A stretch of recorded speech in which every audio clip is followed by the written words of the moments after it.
Hoje, na sequência dos assuntos que já estivemos a falar nestas últimas 2 semanas, hoje vamos falar de uma coisa que é tão importante nesta altura do ano, que é alterar todas as rotinas que viemos tendo até agora. E com o tempo de pandemia, as rotinas vieram desde há muito tempo já, ou seja, muitas famílias estão em confinamento desde março.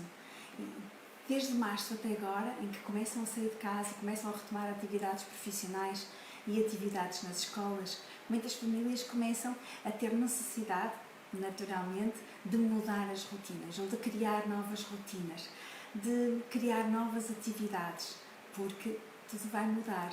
Agora os horários já não são definidos pela família, mas sim definidos pela escola.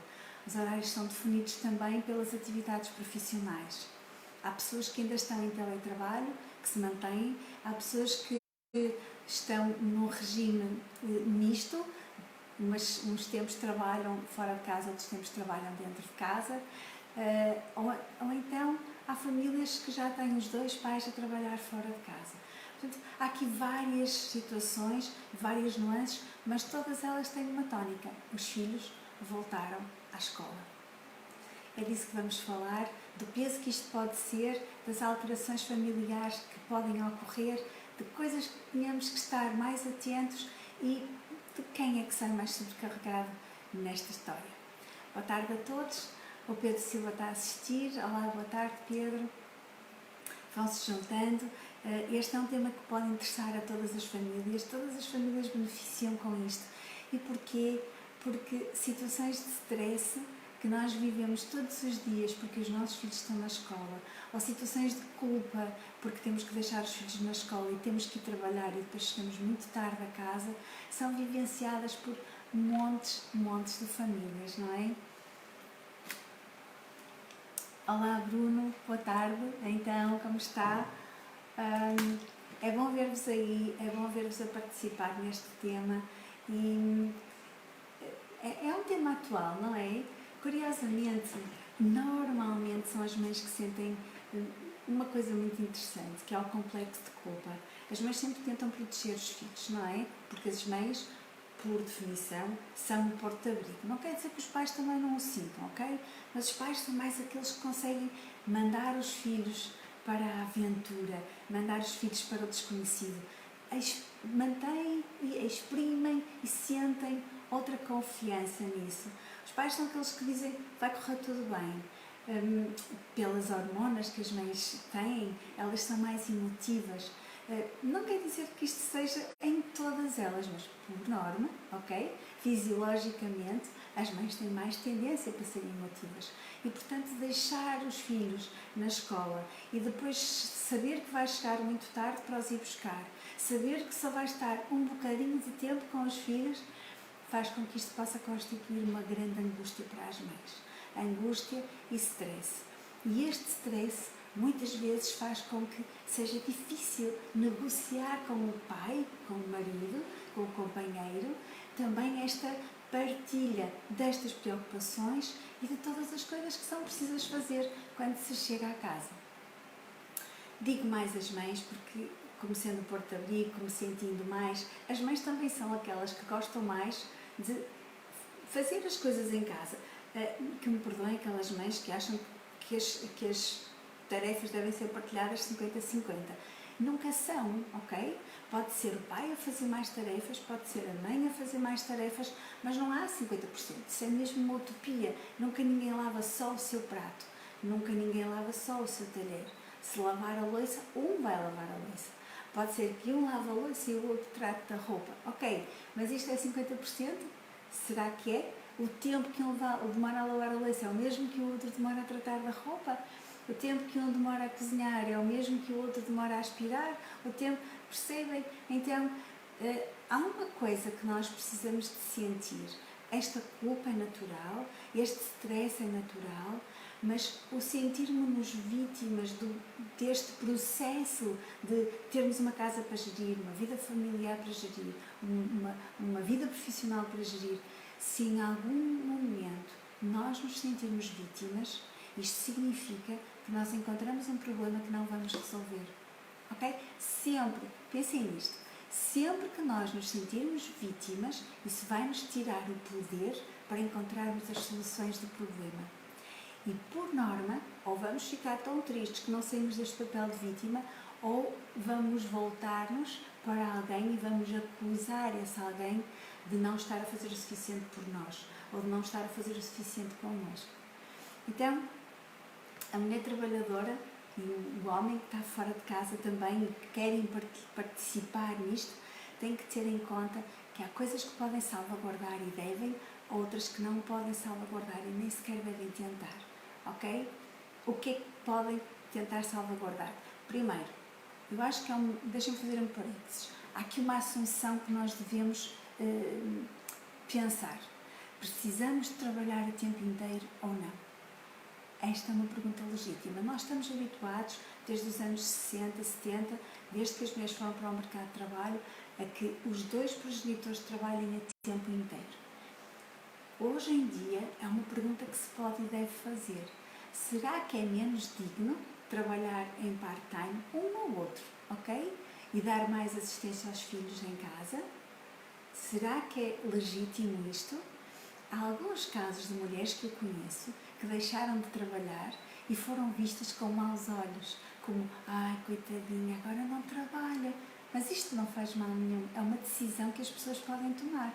Ou a mulher trabalha e o homem pode ficar em casa. É uma opção.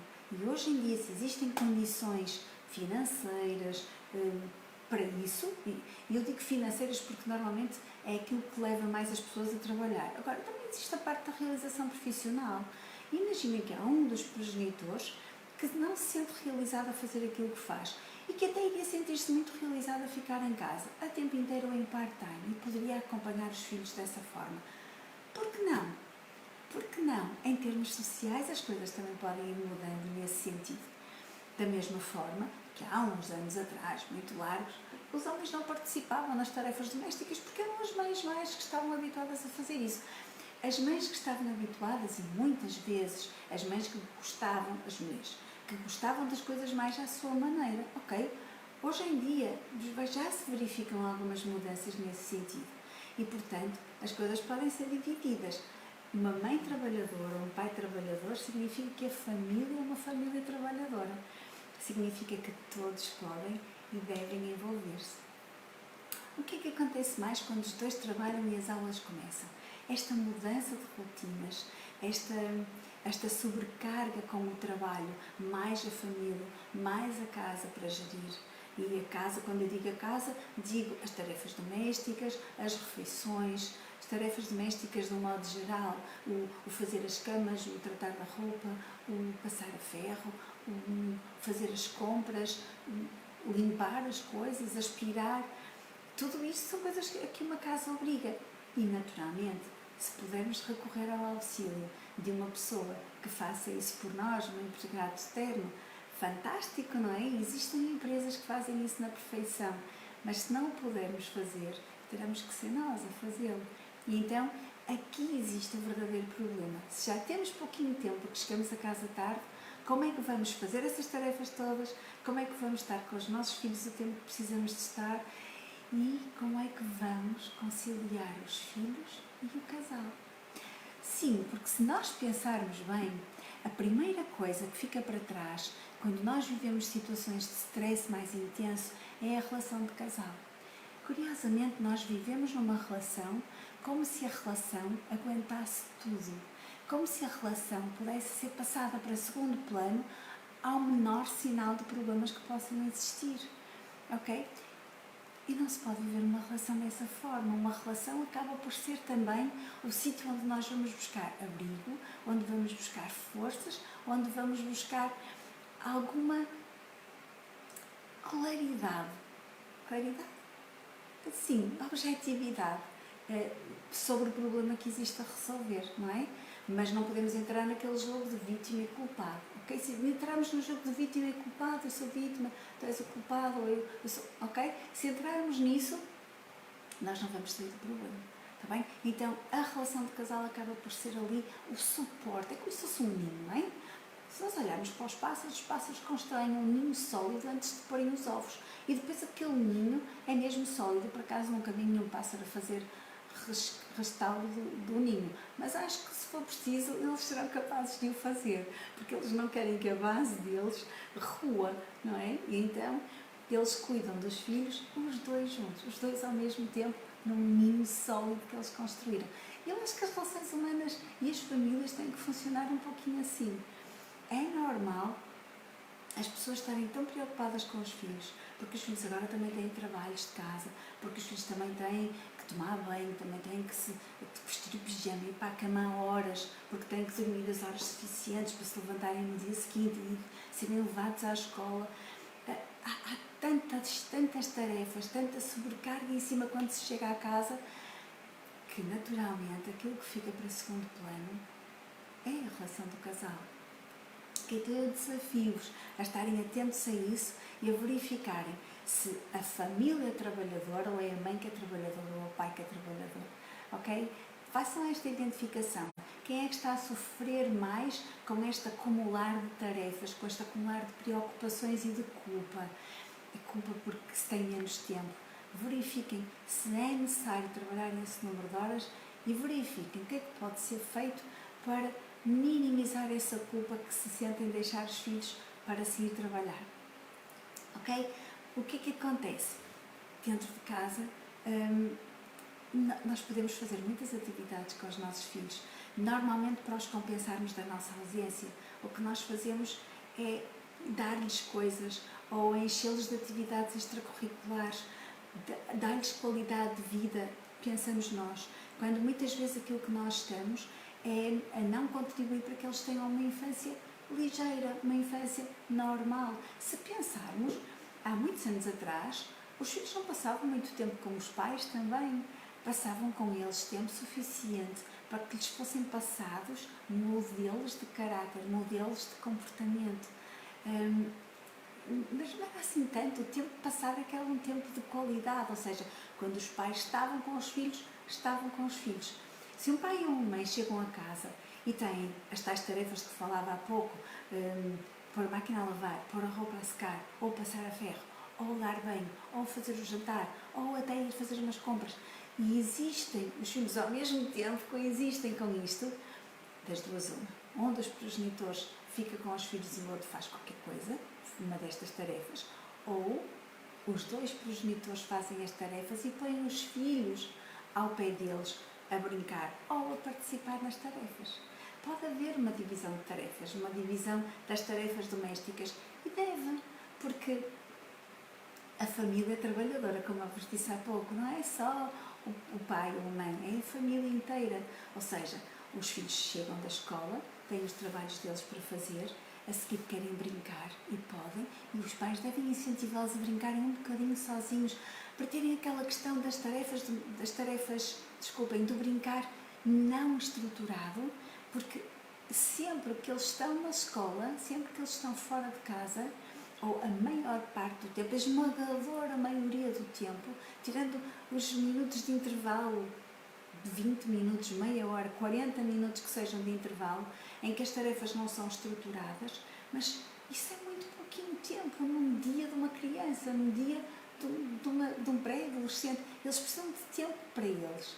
E, portanto, eles podem estar um bocadinho sozinhos em casa, sozinhos, enquanto os pais estão a fazer outras tarefas. Eles podem estar entretidos. Há crianças que não conseguem brincar sozinhas. Há crianças que dizem, agora o que é que eu vou fazer?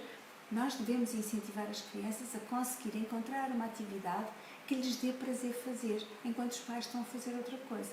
Claro que se forem mais pequenas têm que ser mais supervisionadas, então os pais podem impô-los à sua banha enquanto fazem estas coisas. Ou, se eles já tiverem mais de 3 anos ou se já conseguirem fazer alguma coisa, por que não pô-los a ajudar? Por exemplo, se estamos a pôr roupa a secar, eles podem ir chegando as molinhas.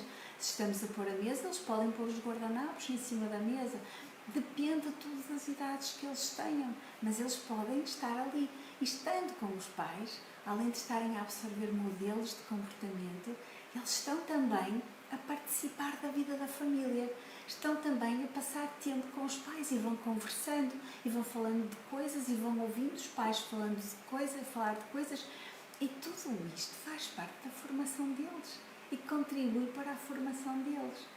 Outra coisa que os pais podem fazer é, por exemplo, quando estão a fazer um jantar, fazerem comida a mais, que podem congelar, portanto, em vez de fazerem uma refeição, estão a fazer duas, o que é excelente. Não têm que a comer no dia seguinte, podem congelá-la e comer 2 ou 3 dias depois. E isso já lhes tira algum tempo, porque haverá um dia em que não será necessário jantar. Fazer o jantar, desculpa, têm que jantar, mas não têm que fazer o jantar, basta aquecer, não é? Ou fazer sopa que dê, por exemplo, para a semana inteira. Ou planear as refeições e fazer as compras todas da semana num dia. E ao planear as refeições não tem que ser exatamente aquilo. Segunda-feira é isto que vamos jantar, ou terça-feira é isto que vamos jantar. Não, mas pode, na verdade, ser durante esta semana vamos ter uma refeição disto, uma refeição daquilo, uma refeição daquilo outro, e portanto já terem lá os ingredientes e ser muito mais fácil chegarem e fazer a comida. Aquele que chegar primeiro faz a comida, aquele que gostar mais de cozinhar faz a comida, aquele que, ok? Não tem que ser um stress. Quando nós entramos em stress por causa disto, por trás disto está uma vitimização. Por trás da vitimização está alguém sem poder para encontrar soluções. Por trás disto encontra-se alguém que não está a ser verdadeiro, porque alguém que é verdadeiro consegue, verdadeiro digo a sua essência, está a imitar, quando está em stress, está a imitar os modelos do passado, está a imitar os pais em stress. Muitas vezes parece que nos dizem, dentro da nossa cabeça, isto é uma situação de stress, tens que estar estressado. Não temos que estar estressado em todas as situações de stress. Podemos ter calma, podemos respirar fundo e procurar soluções, e isso pode passar por pedir ajuda. Mulheres, marido e mulher podem sentar-se juntos e definir exatamente qual é o problema, que tarefas é que têm que ser feitas, como é que elas podem ser feitas, que contribuição é que um e o outro podem dar. Deixem ver quem é que entrou aqui. A Sandra Moura. Olá, Sandra. Olá, Joana. Que bom ver-vos aí. Ok? Isto tem que ser feito, não há outra forma. O planeamento tem que existir numa família que se quer organizar e viver com menos stress, naturalmente. As famílias preocupam-se com a educação dos seus filhos, mas a educação dos seus filhos não é só uma educação académica. Lembram-se que é também uma educação pessoal, uma educação para a vida. No outro dia falei com um miúdo que tem 11 anos e que me disse que os pais dele o ensinaram a gerir dinheiro. E eu fiquei muito interessada com aquilo, disse, sério? Como é que tu fazes então para gerir o dinheiro? E dizia, então, eu recebo 6 euros de semanada e divido em 3. Uma parte é para eu gastar, outra parte é para o banco, eu não mexo mais nesse dinheiro, e outra parte é para eu juntar para comprar coisas. Eu achei aquilo fantástico. Como é que este miúdo aprendeu uma coisa destas? E eu perguntei-lhe mais, então espera, então que conselhos é que tu davas a alguém que quisesse juntar dinheiro? Foi admirável, porque este menino disse-me, primeiro, quando eu quero comprar uma coisa, eu primeiro vejo-a, eu penso nela, não é? Eu penso que quero comprar uma coisa, depois vejo essa coisa e depois não a compro. Espero 2 ou 3 dias para ter a certeza de que quero mesmo comprar essa coisa. E se depois dos 2 ou 3 dias eu quiser comprar, então eu vou comprar. Isto é a primeira coisa, não gasto logo. Segunda coisa, quando quero juntar dinheiro, não vejo o dinheiro. Eu ponho num sítio onde eu não posso olhar para ele. E eu achei isto interessantíssimo. Ele disse uma outra coisa. Apesar de eu querer comprar uma coisa, eu pergunto-me, posso passar sem ela? E se eu puder passar sem ela, eu não a compro. Então guardo esse dinheiro. Estas coisas não se ensinam na escola ainda. Se calhar futuramente vão ensinar-se. Quando é que esta criança aprendeu isto? Aprendeu isto nas refeições em família, aprendeu isto enquanto faz coisas com a família, enquanto viajam de carro e conversam sobre estas coisas. Portanto, uma das coisas que eu acho que é importantíssimo os pais conversarem com os filhos.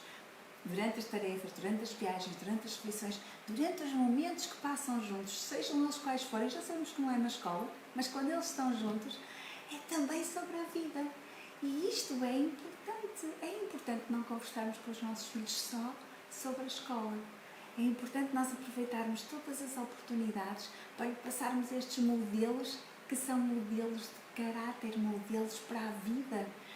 Inclusivamente, os nossos próprios modelos, eles vão imitá-los. Disse-vos há pouquinho que em situações de stress nós imitamos os nossos pais em situações de stress, como nós os vimos quando éramos pequeninos. Então, em situações de stress, nós não somos nós. Nós não somos a nossa essência, somos uns imitadores naquele momento. Então, nós temos que construir novos modelos de lidar com o stress e temos que os transmitir aos nossos filhos. E isso é uma oportunidade excelente de fazer a diferença na vida de outro ser humano. E por que não fazer a diferença na vida dos nossos filhos? Mas temos que tentar viver sem stress, ok? Portanto, salvaguardem o casamento. O casamento é a base de tudo. Falem com os vossos filhos sem ser da escola. A escola tem um lugar, claro que sim, mas tudo o resto que eles têm que aprender, que vão ser aprendizagens para a vida, têm que ser adquiridas também. E são adquiridas por conversa, por instrução e por modelo, ok? Não descurem isto. Se precisam de fazer refeições, façam refeições a mais e congelem-nas e descongelem-nas na altura em que não queiram cozinhar. Arranjem um dia que seja a noite da comida rápida, sopa e pizza, sopa e sandes, sopa e outra coisa simples, que possam permitir-vos ter momentos em família antes de irem para a cama. Não se estressem. Nós podemos fazer a nossa vida toda em stress ou podemos fazer a nossa vida toda tranquilamente. Isto, acreditem, que pode ser uma escolha. Então, Isabel Magalhães, olá Isabel. Eu tenho aqui algumas perguntas que foram feitas previamente e que eu vou partilhar convosco. Deixem-me lá hoje aqui. Estou em teletrabalho. Como melhor equilibrar o tempo de trabalho e família? Eu acho que há muitas coisas difíceis em teletrabalho, principalmente se as crianças não estão na escola. Quando estão na escola é mais fácil, mas ainda assim, em teletrabalho, há muitas pessoas que gostam de trabalhar sem horários, ou seja, em vez, se não são obrigadas a trabalhar aquelas 8 horas por dia ou 7 horas por dia, aproveitam para trabalhar pela noite dentro, ou aproveitam a trabalhar pelo fim de semana dentro. E eu acho que é preciso haver uma autodisciplina muito grande dos pais que estão em teletrabalho. Tenham com o teletrabalho, façam um horário para o teletrabalho. E se tiverem que trabalhar fora de horas, aproveitem o tempo que os vossos filhos estão a dormir. Eles vão para a cama mais cedo do que os adultos. Portanto, aproveitem isso. Tentem não retirar o tempo todo que poderiam estar em família com o trabalho que têm que fazer só porque é só um mail, ou porque é só uma resposta a uma mensagem, ou só porque... Evitem isso. Eu sei que é difícil conciliar o trabalho com a família, porque existe o peso de responsabilidade, mas depois existe a culpa, porque também existe responsabilidade do lado da família, dos filhos, do companheiro ou da companheira. Tentem que as coisas sejam equilibradas, ok? Em minha casa chegamos os dois muito tarde do trabalho. Praticamente só tenho tempo de jantar com o meu filho antes da hora de dormir dele. Que consequências é que isto pode ter para ele? Ok, vamos ver. Nós podemos chegar muito tarde a casa e de facto só temos tempo para jantar com os nossos filhos. Mas podemos durante o jantar conversar com eles e podemos ler uma história, conversar um bocadinho enquanto eles estão prestes a adormecer. Depende da idade. Se forem filhos mais velhos, devemos aproveitar a hora de jantar para conversar o mais que pudermos, ok? E depois disso, nós trabalhamos por norma 5 dias por semana. O sábado e o domingo podem ser tempos mais dedicados a fazer coisas em família. Eu conheci uma família que durante o sábado à tarde simplesmente arrumavam a casa, todos juntos, eram 4, exatamente, o casal e os 2 filhos, arrumavam a casa, um aspirava, o outro limpava o pó, o outro limpava a casa de banho, o outro limpava a cozinha, o outro tratava da roupa. Quando acabavam de limpar a casa, eles sentavam-se no sofá da sala a comer pipocas e a ver um filme. Isto era quase como a compensação pelo trabalho que todos tinham feito e ao mesmo tempo usufruíam da casa estar toda organizada. E aquilo foi uma rotina que esta família foi criando e todos assim participavam em tudo. Isto deu-lhes alguma formação para a vida também, até porque os trabalhos de casa dão não só a autodisciplina, mas também conhecimentos e também a valorização do esforço do pai e da mãe quando eles trabalham nestas coisas, o que lhes permite também manter a casa mais organizada, porque eles também ajudaram a organizar. Ok? Que consequências é que pode ter para eles? Na verdade, se nunca se fizerem atividades juntos e se só tiver o jantar, claro que corremos o risco dos nossos filhos estarem a desenvolver e nós nem nos conhecermos. Nós precisamos de procurar alturas, sejam elas quais forem, para estarmos com eles. Imaginem, chegamos só para jantar, mas vamos buscá-los à escola. Então aproveitemos a viagem de carro para conversarmos, não só da escola, mas também deles e também de nós, ok? Todos nós precisamos de nos conhecermos em família, uns aos outros. E todos os momentos devem ser aproveitados. Como eu disse, sou pena de não nos conhecermos. A partir de que idade podem ou devem os filhos contribuir para as tarefas da casa?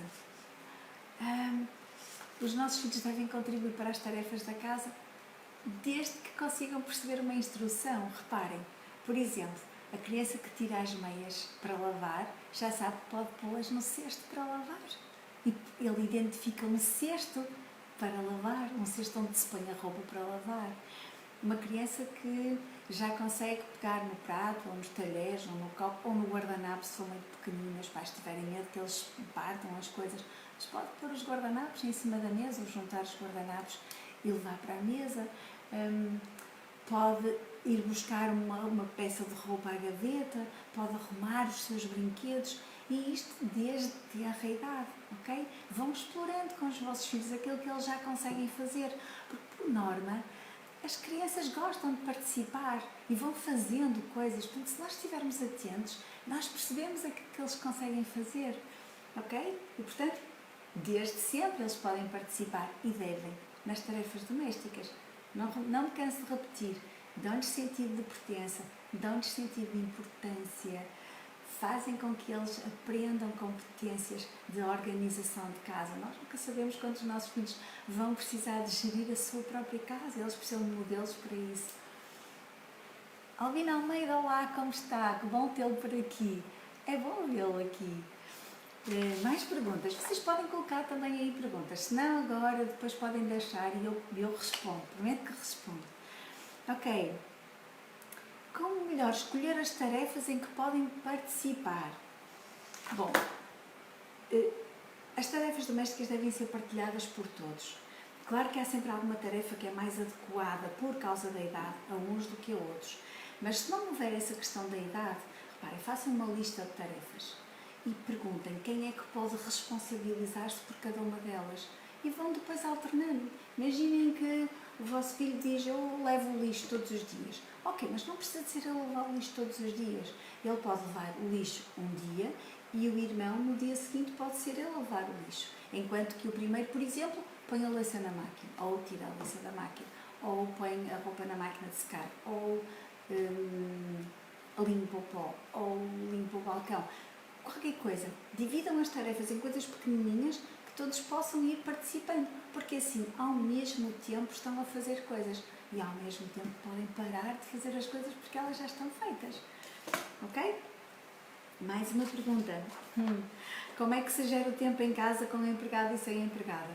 Ok, claro que ter empregado facilita-nos bastante esta tarefa, esta gestão de divisão de tarefas. Haverá muito menos coisas a fazer. E, portanto, com ela, se pudermos contar com isso, já temos, por exemplo, a roupa passada, já temos a roupa lavada, já temos a casa aspirada. Não há muita coisa a fazer, o que significa que sobra mais tempo para a família. Evitem os telemóveis porque têm mais tempo livre. Evitem a televisão porque agora têm mais tempo livre. Aproveitem todo o tempo. Se é mais porque já têm uma empregada, ótimo. Aproveitem-no para influenciarem os vossos filhos a serem as melhores pessoas em que eles se possam tornar, ok? Numa família, cada membro deve ter uma tarefa pela qual é responsável, ou todos devem fazer tudo. Pois como eu disse há pouco, dependendo da idade, há alguns membros que não podem fazer determinadas coisas, mas se não houver a questão da idade, todos devem fazer tudo. Bem, sei que há aqueles que dizem, mas eu gosto mais de pôr a louça na máquina. Ok, e pôr a louça na máquina é muito bom, ainda bem que essa pessoa faz isso. Mas se só fizer isso, corremos o risco dela, por exemplo, nunca saber limpar o pó, ou nunca saber aspirar, e nunca valorizar quem o faz. Então é importante saltarem por todas as tarefas, ok? Como posso fazer com que o meu patrão me respeite quando preciso de sustentar uma família? Esta pergunta é muito boa. Quando nós temos um emprego com um patrão, nós temos mesmo que conversar com ele sobre, por exemplo, a importância de não levar tanto trabalho para casa. Eu digo tanto porque às vezes é impossível não levar, mas esse tanto, porquê? Porque nós só temos aquele bocadinho quando os nossos filhos vão para a cama para poder fazer esse trabalho. Antes não podemos. E temos que falar com o nosso patrão sobre isso. Ou temos que falar com o nosso patrão sobre a importância de sair à hora, porque nós vamos buscar os nossos filhos. Os patrões devem estar sensibilizados para o facto de que as pessoas têm duas vidas, pelo menos, ok? Duas vidas. Hoje falamos destas duas vidas, que é a família, que é um trabalho, é uma responsabilidade e nós temos quase que prestar contas perante os nossos filhos da forma como nós nos gerimos em termos profissionais, em termos familiares. Mas também temos que dar contas na nossa empresa pelo trabalho que nós realizamos. Então nós precisamos ter estas conversas abertas e francas, sem vitimização e sem culpabilização. Ok? Lembram-se? Porque se nós nos sentirmos culpados ou se nós estivermos a acusar, estes dois papéis, vítima e acusador, fazem com que o problema se torne intransponível.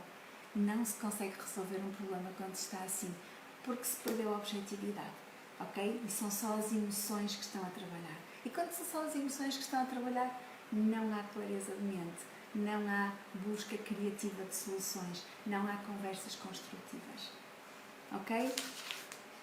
Não sei se há mais alguma pergunta, eu não tenho mais perguntas, o nosso tempo está a chegar ao fim e convido-vos a partilharem este live. Nós temos, estes lives também ficam gravados na nossa página do YouTube, na nossa página não, no nosso canal do YouTube, portanto vão lá, façam like, partilhem com amigos, façam os vossos comentários e se tiverem mais perguntas depois deste live ter terminado, ponham aí em baixo e eu prometo que eu respondo.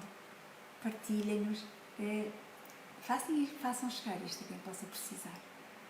Até para a semana.